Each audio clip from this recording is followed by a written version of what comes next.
Para el caso de este tipo de celdas, si analizamos, siempre es importante verificar muchas cosas.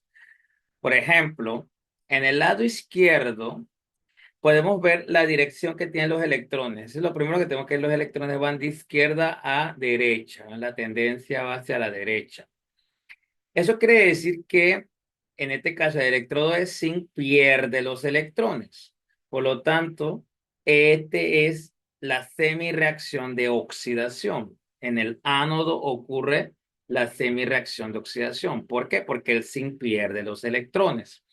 Y el cobre, que es el electrodo que está del lado derecho, el que recibe sus electrones, por lo tanto, el cobre es el que recibe. Y como es el que recibe, por lo tanto, hay ganancia de electrones, entonces hay una reducción.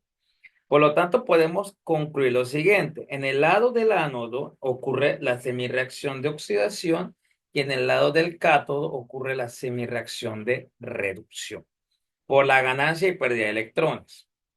Entonces, va de izquierda a derecha y ahora hay que verificar un proceso de lo que es la espontaneidad, porque es importante hablar acerca de la espontaneidad. Ahora bien, también hay que tener en cuenta una situación en cuanto a la tendencia de los electrones, porque si nos damos cuenta, toda esta gama va para allá, a la izquierda. Entonces vamos a determinar lo que viene siendo las semirreacciones. Vamos a determinar la semirreacción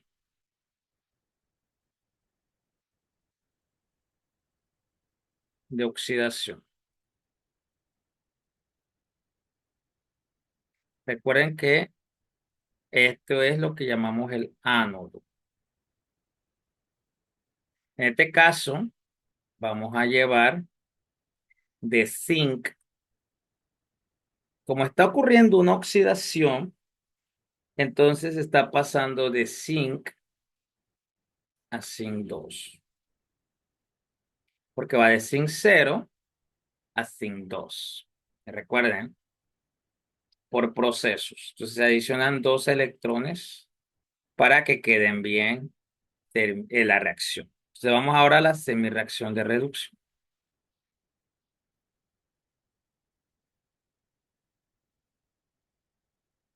Entonces hay que tener en cuenta que la semirreacción de reducción ocurre en el cátodo.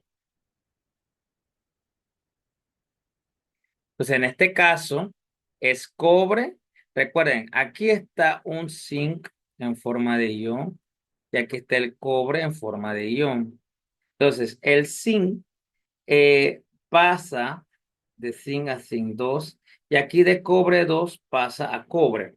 Esa es la importancia de verificar, porque de esta manera ya yo sé que hay que tener en cuenta que de cobre 2 va a pasar a cobre 0 y aquí se adicionan dos electrones para que de esta manera pueda llevar, ¿no?, el proceso. Luego se hace la sumatoria para determinar lo que llamamos la reacción global.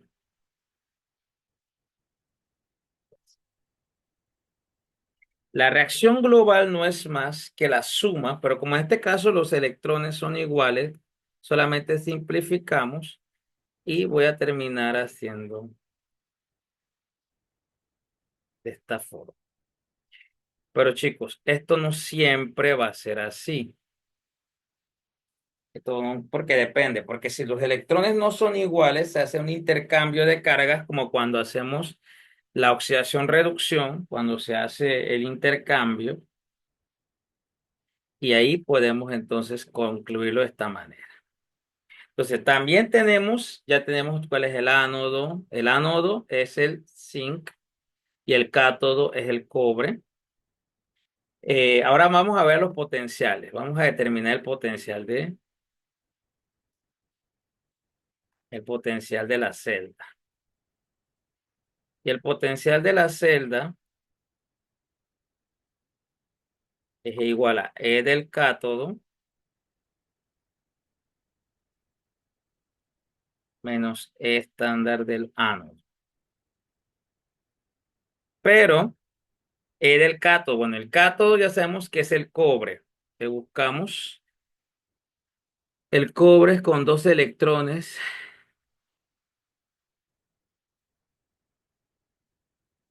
y lo podemos encontrar.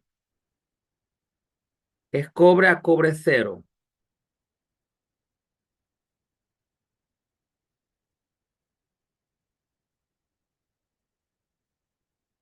Aquí.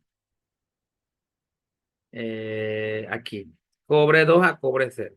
De que es 0,34 es la del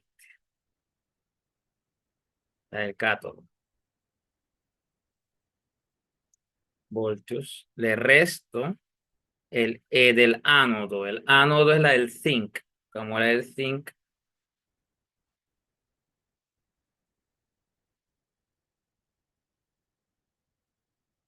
aquí la del zinc dice que es menos 0,76.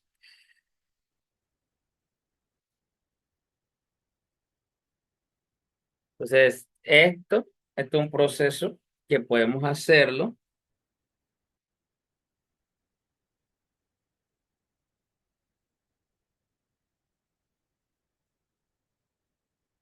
Hacemos esta parte, 0,34 y le sumo 0,74, creo que era. 76, perdón. Y le sumo porque en realidad el menos le cambia el menos a esto, o sea que sería 1,10 voltios positivo. Como E de la celda me resultó mayor que cero, o sea, es positivo, entonces la reacción es espontánea. O sea que este proceso se puede hacer tranquilamente sin necesidad de nada, lo que quiere decir que sea espontáneo. De igual forma, también hay una ecuación que me permite determinar, por ejemplo, la constante de equilibrio. Para ello es importante tener en cuenta lo siguiente. La E de la celda es igual,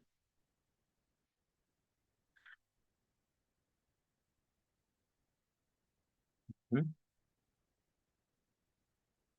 Para que ustedes de repente vayan analizando.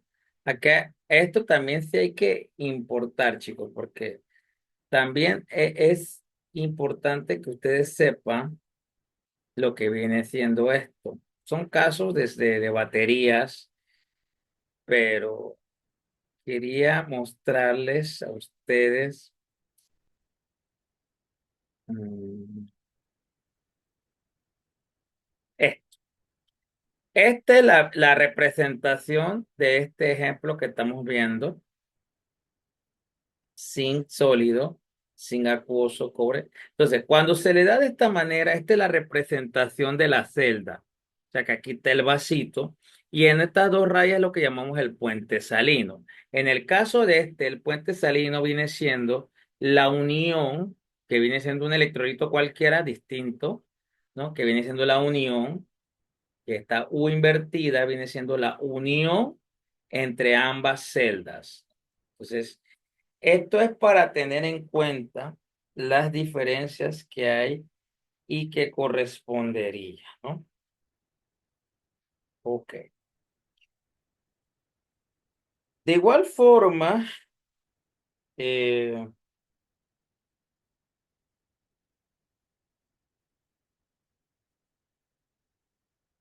hay ecuaciones que nos permiten calcular también lo que viene siendo las distintas. Por ejemplo, a través de la energía de Gibbs, podemos determinar también lo que viene siendo la energía de Gibbs. Entonces, la ecuación que correspondería sería esta. Delta G es igual a menos RT, logaritmo natural de la constante. Y ahí podemos determinar también la constante de equilibrio. Entonces, pero a través de la ecuación sabemos que esta delta G lo podemos definir en términos de la constante de Faraday como NF de la celda igual a menos RT, logaritmo natural de la constante. Y de esta manera, simplificar, ¿no?, la E de la celda. Menos se puede ir con este menos, sería RT sobre NF, logaritmo natural de la constante. Entonces, la temperatura en Kelvin, vamos a utilizar que la temperatura sea 298. Y F, que es la constante de Faraday, es de 96.000 ¿no?, coulombs sobre mol. Pero teóricamente, chicos, N viene siendo los electrones simplificados de la celda. O sea, los electrones transferidos. En este caso, vamos a ver, fueron dos los electrones transferidos porque esos fueron los que se simplificaron. Entonces, aquí podemos determinar entonces la constante de equilibrio. Entonces sería NF de la celda sobre RT, logaritmo natural de la constante. Y para eliminar este logaritmo, Euler, a ambos lados de la ecuación, entonces la constante va a ser igual a Euler a la NF de la celda sobre RT. Entonces, si yo ahora aplico lo que ya acabamos de hacer, Euler, N fueron 2 electrones, 96.000 coulombios por mol, E de la celda que fue de 1.10 voltios, R, que recuerden que estamos hablando de R en kilojoules, en joules, y la temperatura 298. Recuerden que esta R es la R en joules. Entonces, ya, este valor lo podemos sacar dependiendo de la calculadora que tengamos.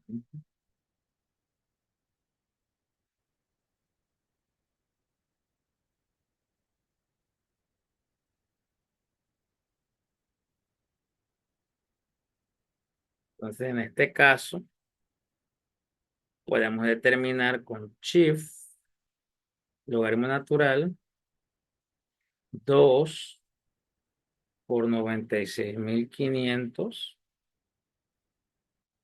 1.10 dividido entre 8.314 por 298. Entonces tenemos este valor que es 1.64 por 10 a la 37. Pero recuerden que la constante de equilibrio en este caso es muy alto, porque es un proceso espontáneo, porque es un proceso que ocurre sí o sí. Entonces, bueno, este sería en contexto. Recuerden que de la celda podemos determinar los distintos tipos de preguntas que se le pueda. Esta es la pregunta clásica que se les puede hacer.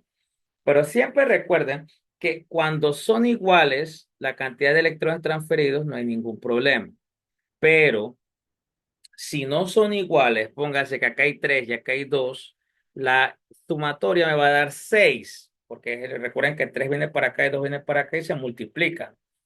Y ese 6 serían los electrones transferidos, o sea, el valor de N, para que de repente ustedes puedan tener un poquito del contexto de esta ecuación de la celda con la cantidad de electrones transferidos. Bien, saludos a todos.